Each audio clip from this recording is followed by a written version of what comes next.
Saudara, Kepolisian Daerah Nusa Tenggara Timur menetapkan 2 tersangka dalam perkara kecelakaan KM Putri Sakinah di perairan Manggarai Barat, Nusa Tenggara Timur. Penetapan tersangka dilakukan melalui gelar perkara. Penetapan tersangka dilakukan setelah penyidik memaparkan hasil penyelidikan dan penyidikan awal, termasuk keterangan saksi, ahli, serta alat bukti lain. 2 tersangka yakni nahkoda kapal dan ABK bagian mesin yang diduga turut berperan dalam terjadinya kecelakaan. Penyidik Satreskrim Polres Manggarai Barat akan melakukan koordinasi dengan jaksa penuntut umum serta menyusun dan melengkapi berkas perkara.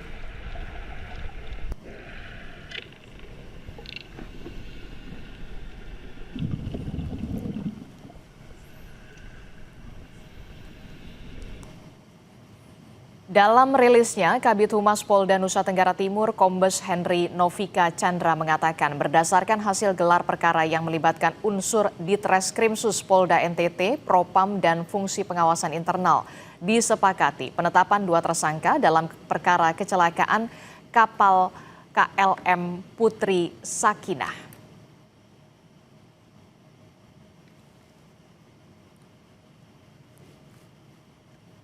Penyidik menilai terdapat unsur kelalaian dalam pengoperasian kapal yang mengakibatkan terjadinya kecelakaan laut dengan korban jiwa.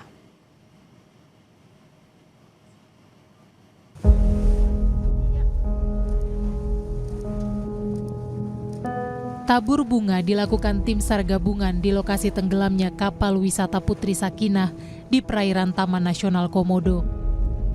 Gelaran ini sekaligus mendoakan 4 korban warga negara Spanyol, di mana 3 diantaranya telah ditemukan tim SAR gabungan. Operasi pencarian 1 turis Spanyol korban KM Sakinah yang tenggelam di Labuan Bajo berakhir dan tim SAR resmi menutup pencarian. Hingga hari ke-15 pencarian, dari 4 turis Spanyol yang tenggelam, 3 korban telah ditemukan. Perubahan arus dan cuaca menjadi kendala bagi tim SAR saat melakukan pencarian korban.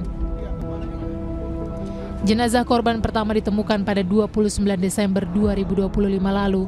Kemudian jenazah pelatih tim B wanita Valencia Fernando Martí Carreras ditemukan pada 4 Januari 2026 dan jenazah ketiga ditemukan pada 6 Januari. Tadi pukul 14.20 operasi SAR kita nyatakan ditutup, tetapi tetap kita melaksanakan namanya monitor. Kita melaksanakan monitor terhadap 1 yang belum diketemukan. Untuk kendala sendiri kita hadapi adalah memang kita melihat adanya perubahan-perubahan arus yang kita lihat di Labuan Bajo ini, dan juga perubahan terjadi adalah perubahan yang cepat sekali terjadi, sehingga ini yang menyulitkan tim, dan juga posisi lokasi kejadian kapal itu tenggelam pun itu menjadi kesulitan bagi kami untuk mendeteksi awal posisi keberadaan kapal itu sendiri. Peristiwa KM Sakinah tenggelam terjadi pada Jumat 26 Desember 2025. 4 dari 11 penumpang dinyatakan hilang.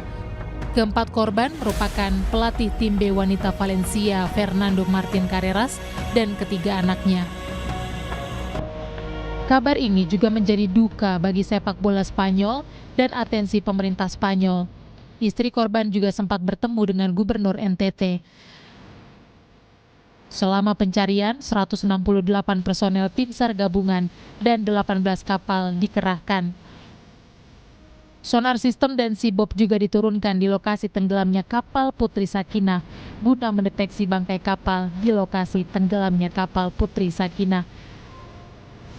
Tim Liputan Kompas TV.